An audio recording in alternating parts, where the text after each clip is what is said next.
เตรียมตัวกราบพระทำวัดเช้าครับทั้งหมดกราบพระพร้อมกันครับกราบกราบกราบกราบบารมีธรรมพ่อแม่ครูบาอาจารย์ครับ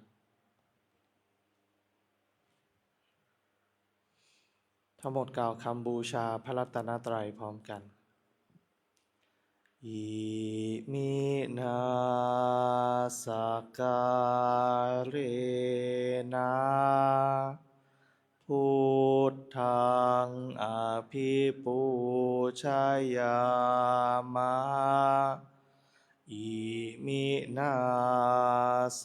การเรนะ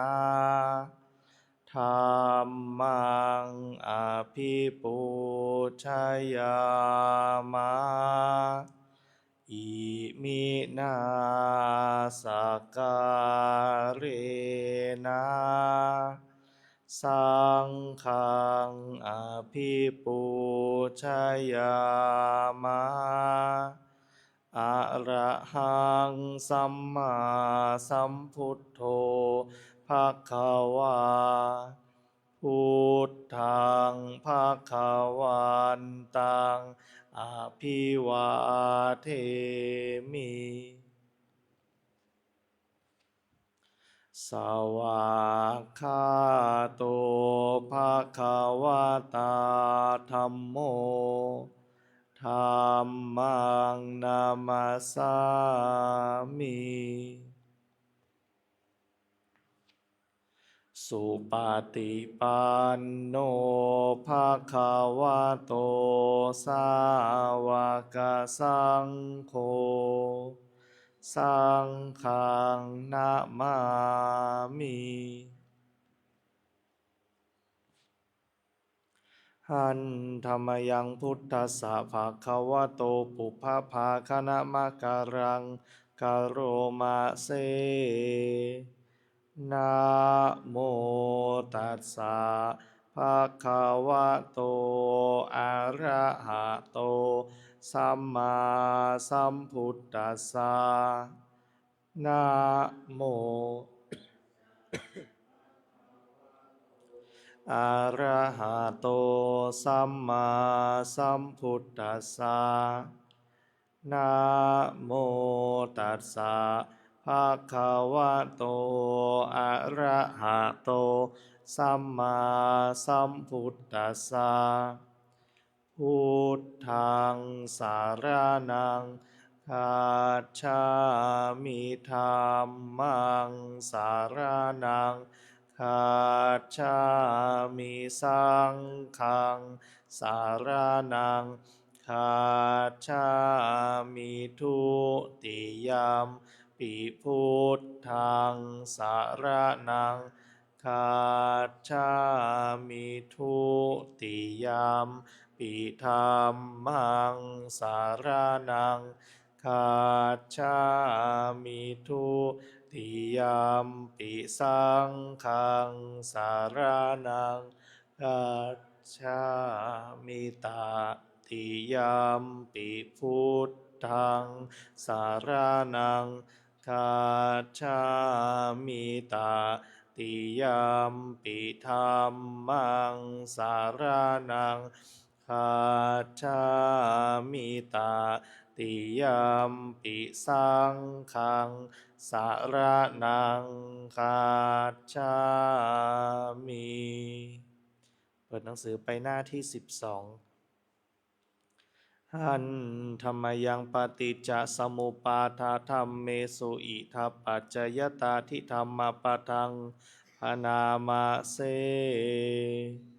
อิทัพิขเวอริยสาวโกปฏิจจสมุปปาทันเยวะสาธุกังโยนิโสมานะสิกโรติภิกษุทางหลายอริยสาวกในธรรมวินัยนี้ย่อมกระทำไว้ในใจโดยแยบคายเป็นอย่างดี ซึ่งปฏิจจสมุปบาทนั้นเทียว ดังนี้ว่าอิมัสสมิงสติอิตังโหติเมื่อสิ่งนี้มี สิ่งนี้ย่อมมีอิมัสสุปาทาอิทังอุปัชชาติ เพราะความเกิดขึ้นแห่งสิ่งนี้ สิ่งนี้จึงเกิดขึ้นอิมัสสมิงอสติอิตังนะโหติเมื่อสิ่งนี้ไม่มี สิ่งนี้ย่อมไม่มีอิมัสสะนิโรธาอิทังนิรุชชติ เพราะความดับไปแห่งสิ่งนี้ สิ่งนี้จึงดับไปยะทิทางได้แก่สิ่งเหล่านี้คืออวิชชาปัจจยาสังขาราเพราะมีอวิชชาเป็นปัจจัยจึงมีสังขารทั้งหลายสังขาราปัจจยาวิญญาณังเพราะมีสังขารเป็นปัจจัยจึงมีวิญญาณวิญญาณปัจจยานามรูปังเพราะมีวิญญาณเป็นปัจจัยจึงมีนามรูปนามรูปปัจจยาสาลายตนังเพราะมีนามรูปเป็นปัจจัยจึงมีสาลายตนะสาลายตนะปัจจยาภัสโสเพราะมีสาลายตนะเป็นปัจจัยจึงมีผัสสะผัสสะปัจจยาเวทนาเพราะมีผัสสะเป็นปัจจัยจึงมีเวทนาเวทนาปัจจยาตัณหาเพราะมีเวทนาเป็นปัจจัยจึงมีตัณหา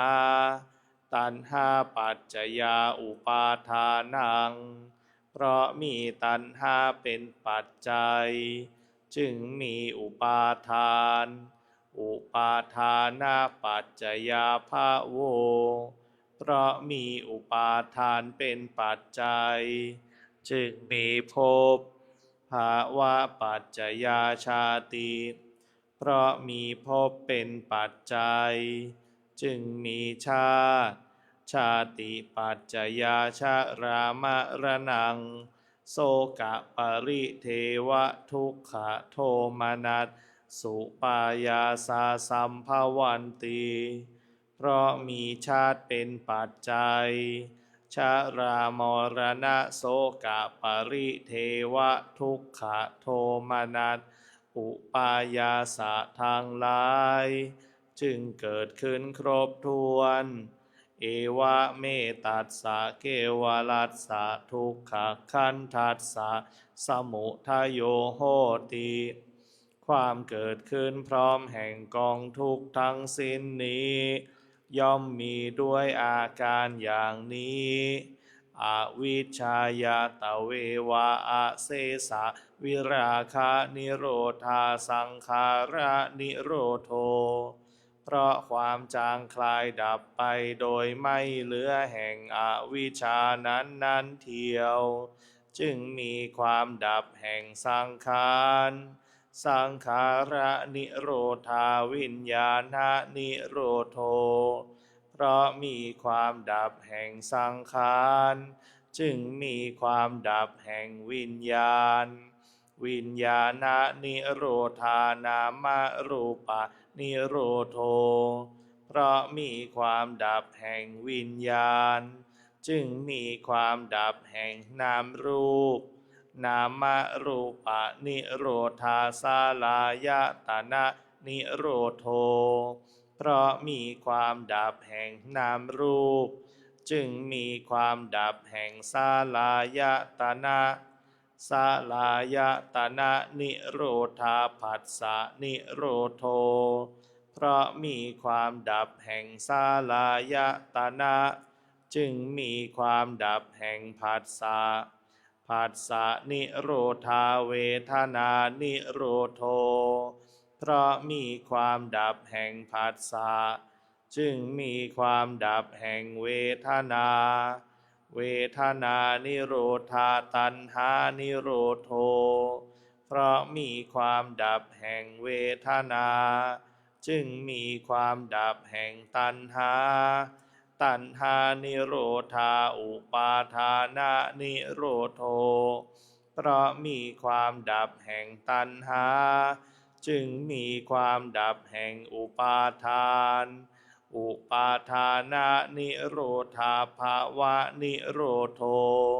เพราะมีความดับแห่งอุปาทาน จึงมีความดับแห่งภพ ภาวะนิโรธาชาตินิโรโธเพราะมีความดับแห่งภพ จึงมีความดับแห่งชาติ ชาตินิโรธาชรามรณัง โสกะปริเทวะทุกขโทมนัสสุปายาสานิรุชชันติ เพราะมีความดับแห่งชาตินั่นแล ชรามรณะโสกะปริเทวะทุกขโทมนัสอุปายาสะทั้งหลาย จึงดับสิ้น เอวะเมตัสสะเกวลัสสะทุกขคันทัสสะนิโรโธโหติติ